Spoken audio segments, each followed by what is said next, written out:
everyone to this session in linguistics. I'm Dora Alexopoulou. I'm fellow in linguistics at Marriott-Works, and I also teach language typology and cognition at the Linguistic Tripos. The title is Linguistics, the Science of Human Language. And what I'll try to do today is to explain to you what it means to approach language scientifically. So the talk. So I'll start, in order to explain to you what it means to approach the language scientifically. I will aim to explain to you what it means to study language as a natural object. And in order to do this, we need to define what we mean by language. And we're going to look at several definitions of language or possible ways we can think about language. That will be the most part of this of the lecture today, and then I will try to give some examples of what it means to formulate hypotheses and test them empirically, and I will do that by looking at some data from children. Towards the end, I'll have a couple of slides just giving you a taste of the computational tools we have at our disposal today to study text and language data that are available in unprecedented amounts because of the huge advances in digital technology. And hopefully at the very end, there will be some time to tell you a couple of practical points about the tripos, the degree at Cambridge University, what is involved, how you can apply, etc. So what do we do when we study, when we look at language from the linguistics perspective? Our focus is on understanding how languages are and not how languages they ought to be. And here we can compare ourselves to natural scientists who aim to describe the properties of the natural world and of course understand them and have theories about them, rather than prescribe how things should be. So for example, if botanists would describe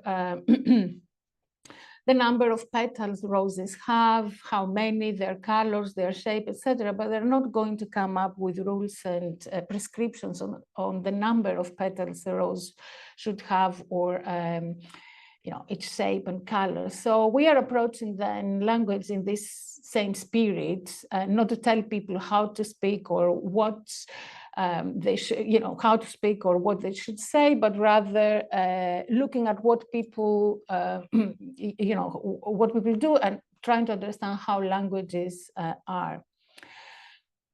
Similarly, we are not approaching language from the point of view of evaluating it aesthetically. So this is an approach taken from our colleagues that study literature, or doing literary studies. And perhaps one of the ways, one metaphor I could use here to explain to you the very two different approaches and the very two different ways of approaching languages. If we think about, for example, beverages like tea or coffee, we can think about tea and the cultural contribution, or the way tea and coffee are used in different cultures and what they mean. But at the same time, we can study the chemical elements and the chemistry of tea and coffee independently of the cultural use of these beverages. So in some ways, we can think about looking at language like in poetry or in literature, the aesthetic, from an aesthetic point of view,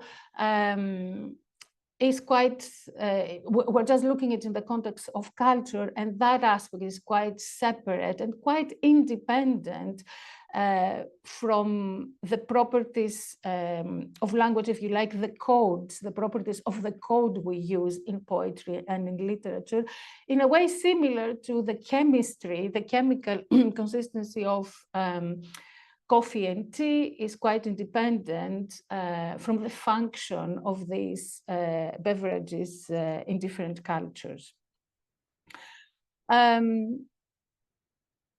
And finally, one of the important aspects of approaching language from the scientific perspective is that we aim to construct systematic theories about language and formulate empirically testable hypotheses. I won't be able to show you much of our theories today, but I will be able to show you, at least to give you a taste of what it means to formulate a hypothesis and test it empirically.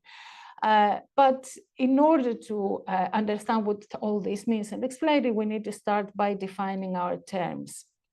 So, and the first observation, or the first relevant distinction here, is to draw a distinction between language as a general phenomenon versus a language, a particular individual language. So language, when we talk about language, we can think about the capacity that, to the extent that we know, most clearly distinguishes humans from other animals. And we can distinguish that from a language, which is the specific instantiation of this uniquely human capacity against the background of a given culture. So for example, we can think of English, Navajo, Walpiri, Basque, Malayalam, British Sign Language, Italian Sign Language. These are all individual languages that do instantiate the general human capacity, but at the same time, they are intertwined with the culture in which they appear. And here it's interesting to know that there are in various European languages distinguish these two notions through different words. So for example, in Spanish, we have lengua and el lenguaje. Now, a further distinction to think about is between natural and artificial language. Natural languages are languages spoken as native languages or mother tongues and capable of fulfilling the full range of communicative functions in society. And also, when it comes to natural languages, we're typically unable to tell much about their origins. Their origins are obscure, and we can't really affix at least a non-arbitrary time or place where they began.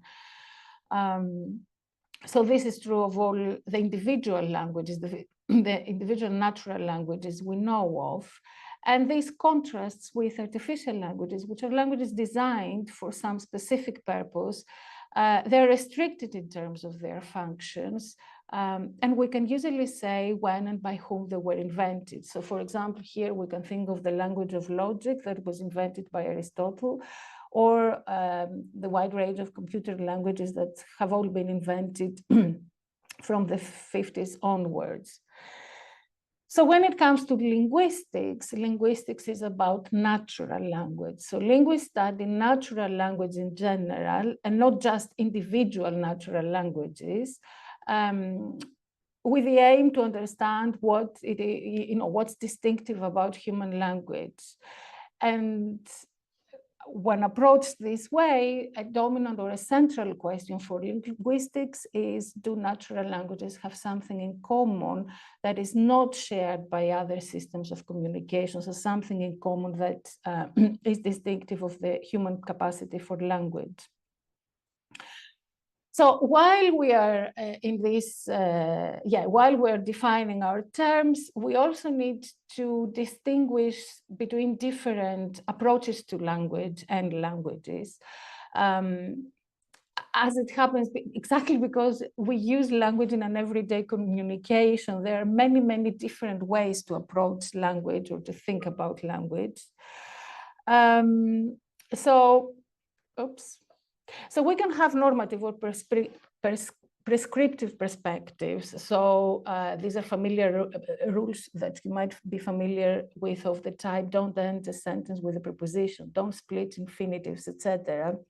So these are prescriptive rules that are supposed to tell people how to speak correctly.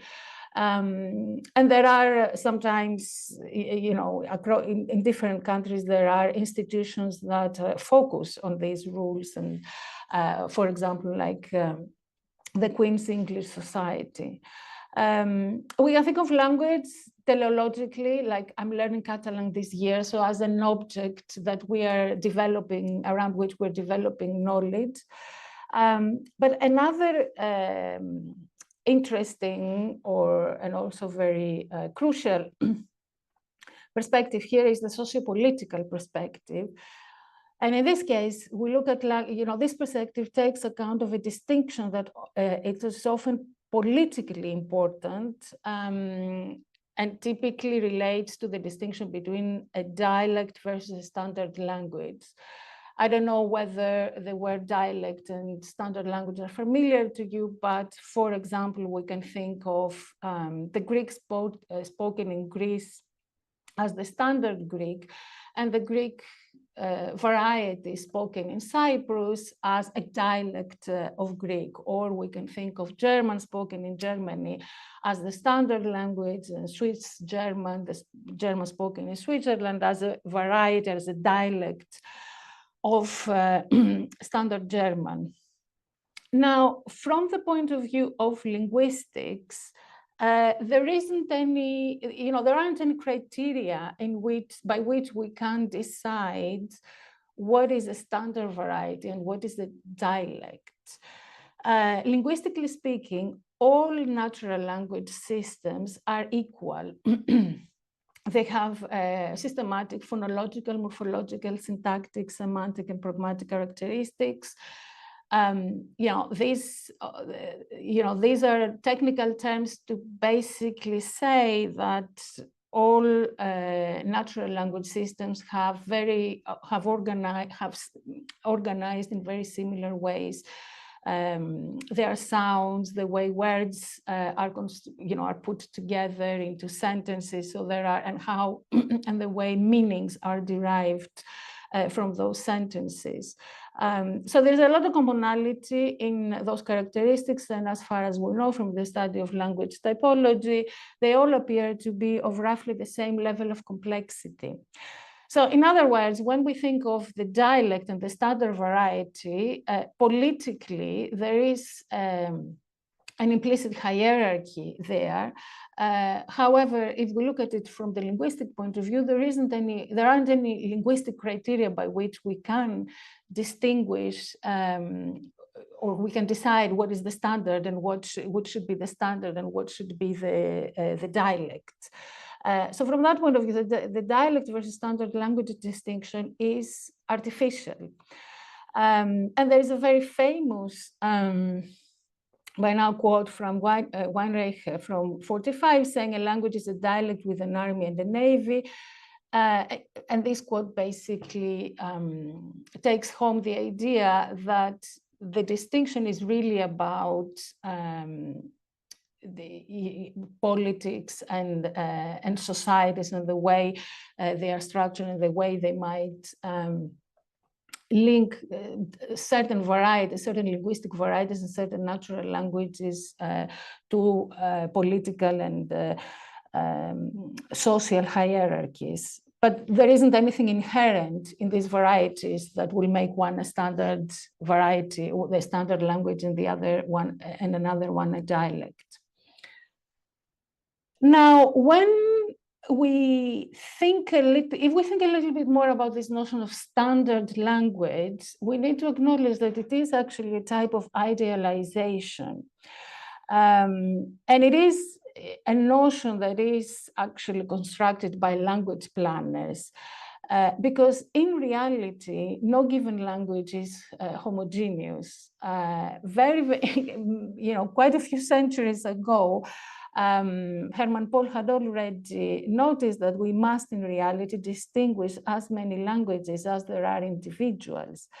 This is a quote that recognizes the fact that in practice, no two speakers of a given language actually know precisely the same things about that language or use it in precisely the same way. And in order to capture this variation between individuals, we have notions like idiolect, which is the variety lect that is employed by a particular person. And we can defined varieties that link to different social groups, sociolect, chronolect, or ethnolect.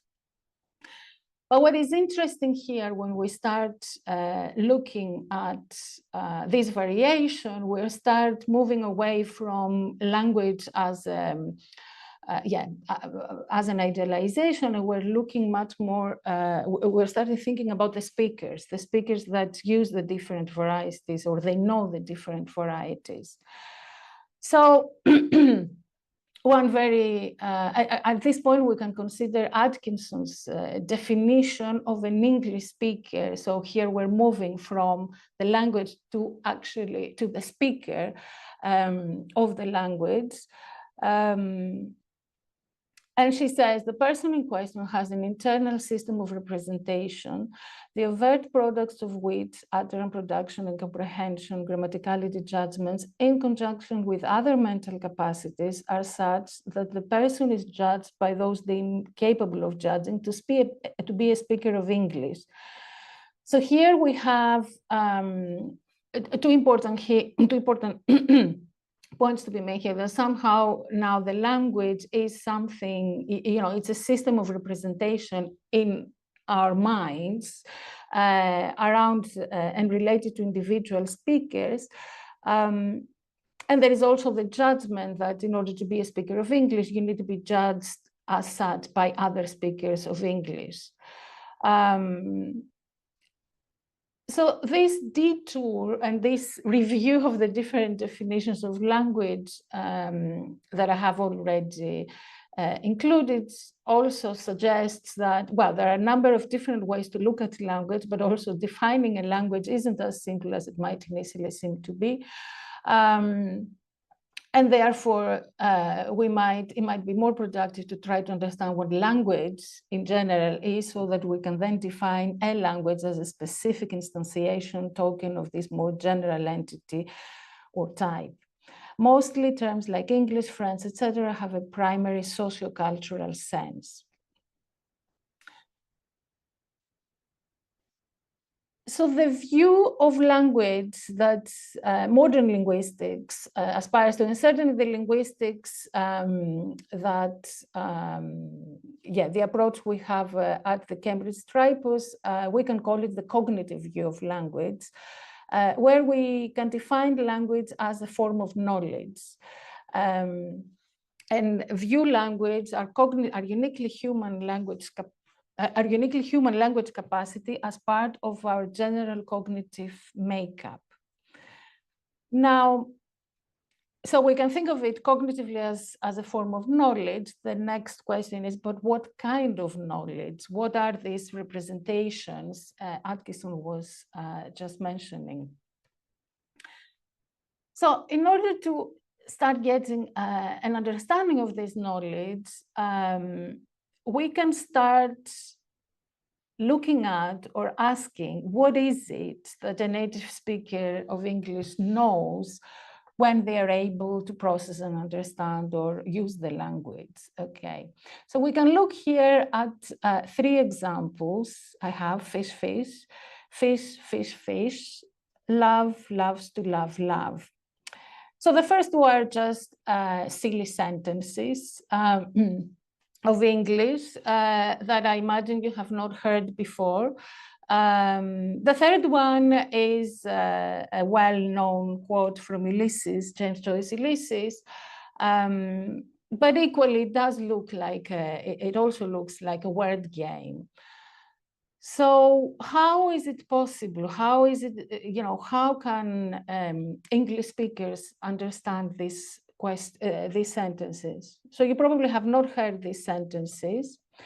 The reason one of the ways you understand them is because you know that fish and love can be both a verb and a noun. And also, so in other words, English speakers don't just know that fish the meaning of the word, that it relates to the little animal, or love, the emotion, but also the word has some syntactic, some abstract features that relate to the syntactic category, verb and noun. And these abstract features, abstract syntactic features, also tell us how we're going to then combine these words to form sentences. So for example, for the first and second sentence, we know that the first fish is a noun and functions as the subject of the sentence. And we know this because we know that English has a strict word order, subject, verb, object. So we need to interpret, we are going to interpret the first fish and the first love as noun and as the subject of the sentence. Now, so we have this abstract knowledge then of this, so knowledge of abstract features of the syntactic categories of the words and the way we can put them together. And then it turns out that we can build, we can build words into phrases, and then we can start combining sentences and phrases together and build even larger sentences and more complex sentences. And this is a very creative process. So this is a process by which we can become very creative with the language. Again, we can look at these very simple sentences here. The dog beat the cat ate the rat lived in the house, Jack built a house. I guess you all know where I'm trying to get to. But then we can start embedding, linking these phrases together and building relative clauses, and then having something like ate the dog who beat the cat, who ate the rat, who lived in the house that Jack built. So when we think then about this knowledge and this creativity and how we seem to know a lot about about the way the different types of words, the different syntactic categories can be combined together, and we can create ever more complex sentences, there are a couple of questions, at least 3 questions that arise. The first one is, what is the highest number of words or phrases that constitutes a grammatical sentence in English? And the answer to this is, in fact, infinity. If you look at, if you want to play by yourselves, you will find out that this type of sentence, the house that Jack built, you can keep going and adding more and more relative clauses and building more and more complex sentences with no upper limit. Of course, at some point you want to stop, you want to drink, you want to eat, you want to sleep. But formally speaking, in the abstract sense, there is no upper limit to how long, how long and how more complex this sentence can increase. There is no upper limit to the complexity of this sentence. The second important question or observation is, if I ask, have you seen these sentences before? Well, probably not, certainly not the ones with fish. You might have seen, or you might have heard when you were in fairy tales, the relative clause with a house that Jack built. But the point is, I can present you with lots and lots of silly sentences or long and very complex sentences, and you would be able to understand them all. Sometimes it might require a little bit of time, a little bit of thought, but you will be able to understand them all. And then the most important question then for us as linguists is, well, clearly there is some knowledge you have that allows you to process and understand these sentences. Where is this knowledge coming from? Where did you learn these facts about English? And that's really the question we're addressing as linguists. We seem to have very rich tacit knowledge of even the silliest and most awkward sentences. And it's also very clear that we certainly were never taught these sentences. So a lot of the tribals and the subject is devoted to uncovering how we acquire this knowledge, what the properties of this knowledge are, how we can model this knowledge and how we can explain how children might acquire that knowledge. Now, maybe at this point, I will take a small break, and I wonder whether you would like to put a couple of sentences, if you have questions or comments in the chat, and maybe I could take one or more questions at this point before I turn to language acquisition.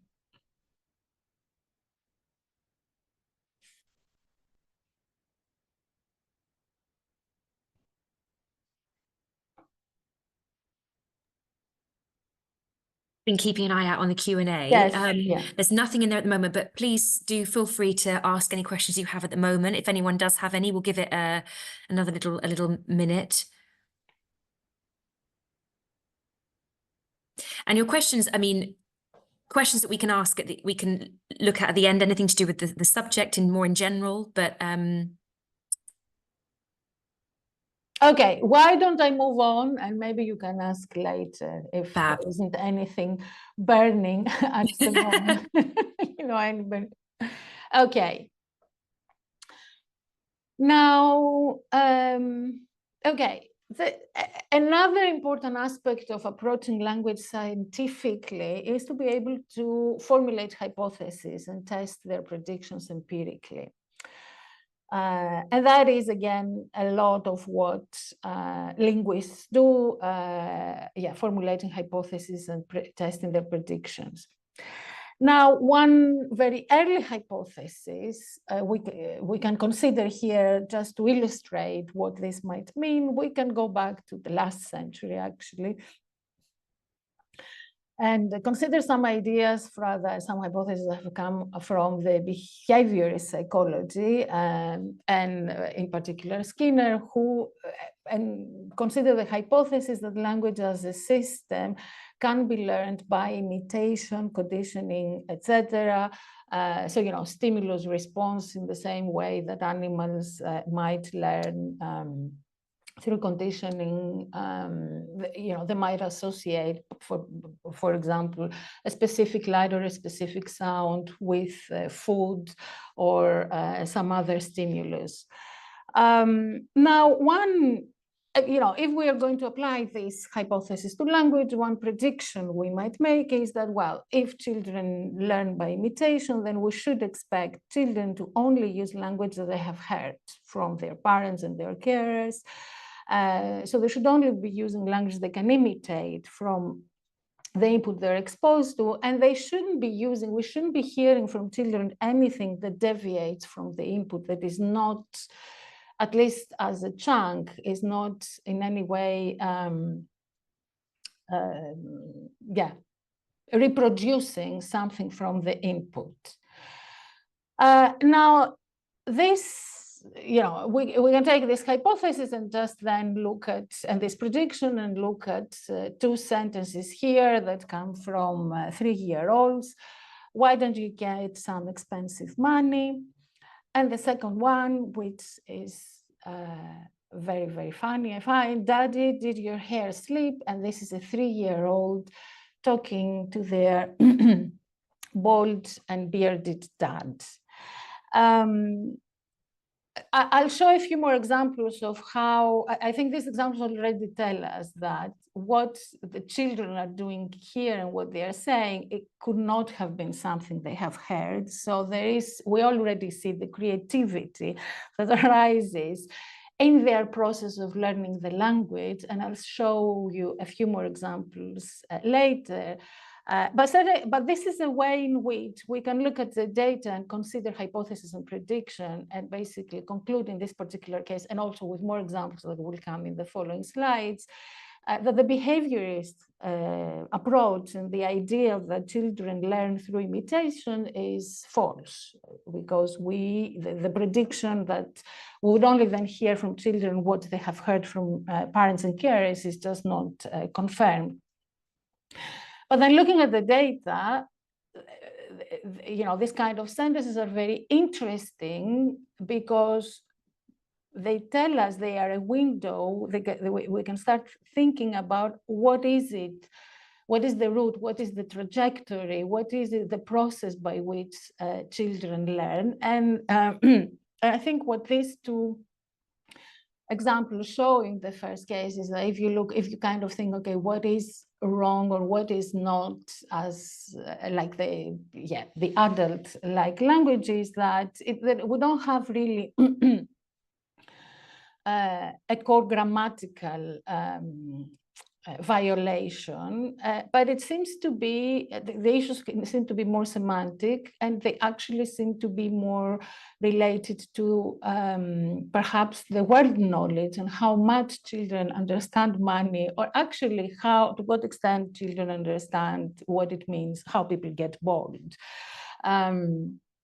Okay, and in this way, these examples basically reflect something we know. And if you come to study here or you study linguistics in your acquisition class, this is going to be highlighted from the very early on. Children learn language at the same time that they develop their world knowledge and also mature, their cognitive or other cognitive systems mature and develop at the same time with language. And that is something we're going to see in the data, and therefore our theories and our understanding of language acquisition needs to be connected to all these other cognitive processes. But now we can go to something, it should be creative. I'm sorry about the typo, that I just said creativity in child language. And then here we have a different kind of creativity. So we have, it's crowding here. I sharped them, speaking of two pencils. Are they sealing? Intended meaning, are they being silly? Let's go by sky car, which is intended to be, the aeroplane. It's very nighty. Now, none of these, you can see all these words, none of these words belong to standard English, to the adult language. We can understand immediately what the children are doing here, what they mean. And on the basis of this data, we can just form a hypothesis and say, well, okay, what we can see here, what these data show is that this deviation from input and the fact, how are children using these words that they haven't heard? How are they coming up with these words that they haven't heard? So we can make the hypothesis that actually children break up words into, let's say, a lexical core, the root, the stem, and smaller units of functional meaning, morphemes. So in this case, we might hypothesize that the child has a word, a core lexical word, a stem for crowd, and then puts E at the end to just indicate, to make a new word. Or I sharped them, it has taken a word like sharp, which is an adjective, and added an inflection from a verb to make it a verb and indicate in past tense. And again, here it takes an adjective, adds an ing form to create a verb, and so on. Okay, so but if this is what's happening, then we can make a prediction, which is, well, can we test then this hypothesis and find out if children will apply their rules to unknown words? Because if we look at unknown words, then we're absolutely sure that they've never heard the words before. If they're going to start applying these morphemes and creating new words, applying these, then it means they have a rule. So, and indeed, then that goes back again to an early study from the last century. There was an experiment where children were shown, young children were shown a picture of a little animal, and they would be told, okay, this is a wag. And then they would be shown with a second picture of the same animal and say, okay, now there is another one. Now there are two of them. And then the experimenter would say there are two, waiting for the child to answer. And the children would say there are two wags. Okay, so basically what happens here is that we have an unknown word, a nonce word, and the children apply the rule of pluralization in English to an unknown word. And this is now a way of us testing and a prediction and confirming that indeed the children seem to have a rule. They seem to have formed from the input a rule and generalized from in some way from the data, and then apply this this rule to new words. I think as I'm perhaps starting to run out of time, I will now move to just very quickly give you an idea of what we can do in also with computational linguistics and how we can analyze a lot of the data that are available to us because thanks to all the advances in digital technologies. So I call here the challenge of big data. So we live in an era that, data, written, oral, from language, from speakers around the world is generated constantly, and it's stored constantly, it's recorded constantly because of the of technology, and that has, all this data can be very helpful in understanding or exploring a lot of linguistic hypotheses, but also there are a lot of applications that can be very useful if we have if we have ways of processing the language that is found in this data.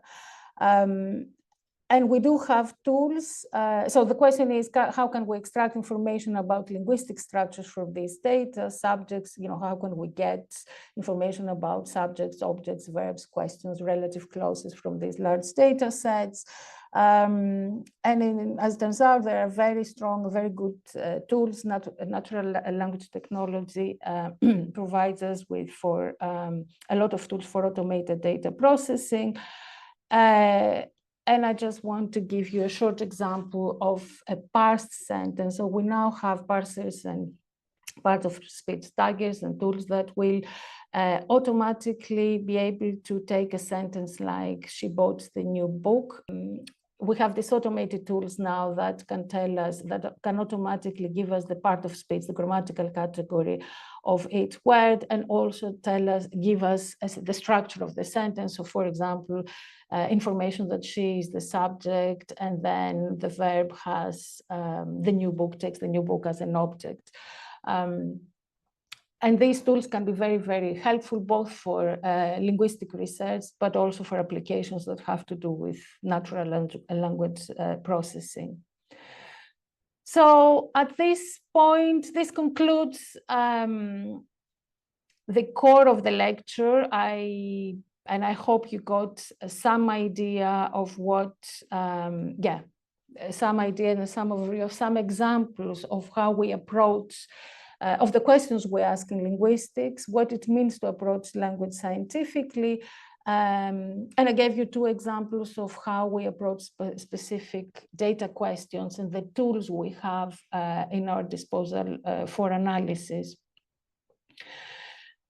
Moving to the tripos, to the linguistics degree. So our degree in Cambridge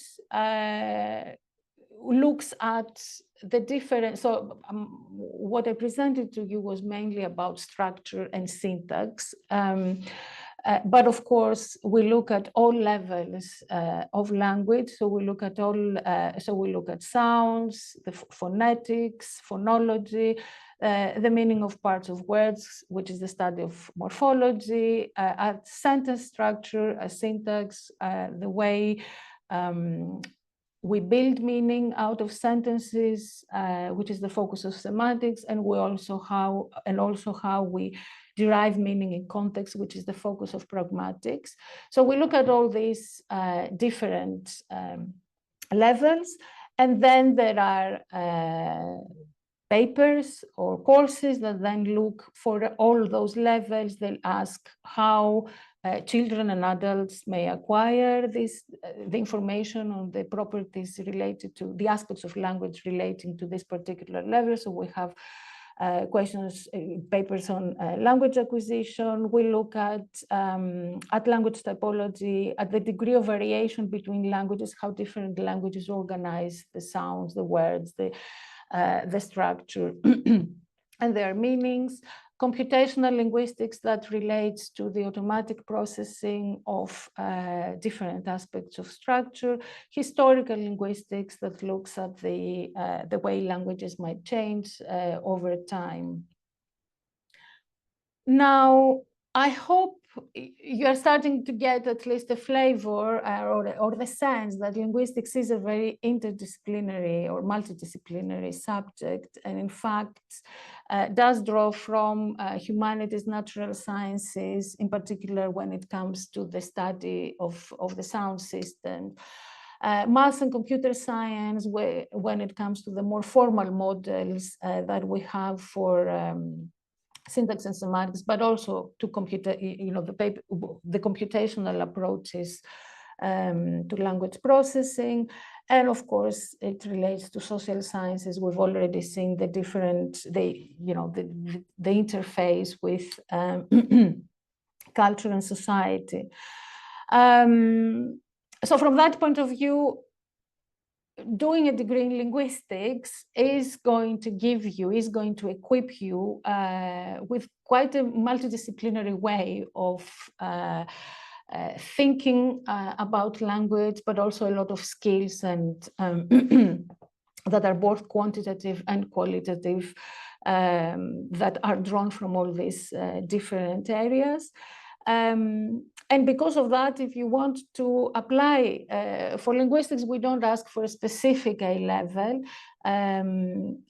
but it tends to be the case that a lot of our applicants, they might have languages or English language, maths, and the science. They tend to have a combination of these subjects for their A levels. If you want to find more about theoretical and applied linguistics in Cambridge, you can visit the website here. And I should say, and I think probably I will be stopping very soon so that I can get some questions. You can have some time for questions. Linguistics is part of a larger faculty of modern and medieval languages and linguistics. Apart from the linguistics tripos, the faculty offers also degrees on modern languages, modern language and history, and very soon we will be offering a degree on modern languages and linguistics. So it is a great place. So the faculty is a great place, is unique, I think, for studying linguistics, exactly because you would be able to if you wish, draw or borrow some topics or some subjects from the modern languages and be able to consider the more cultural and more sociolinguistic or literary approaches to language together with a scientific approach to language. So I will stop here, and I'm happy to answer questions. I think there is something in the chat. So we've got a question in the chat. It's quite a long one. I might let you read it, Dora, if you can see it there. Yes, I'll just read it. Yes. Could a natural language form from an artificial language created by someone through usage by people, resulting newly created language like a Nicaraguan sign language, or would the artificial conditions of the language's creation prohibited from ever being able to follow for expression?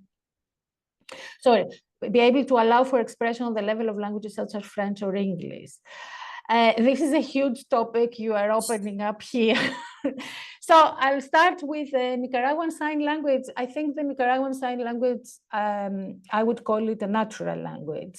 Okay, it's not, so sign languages are natural languages because they do, they're not designed by someone, you know, they do emerge very much like oral languages. It's just a different medium. I think the only example of an artificial language, perhaps, that comes to mind is Esperanto. I don't think it went very far. I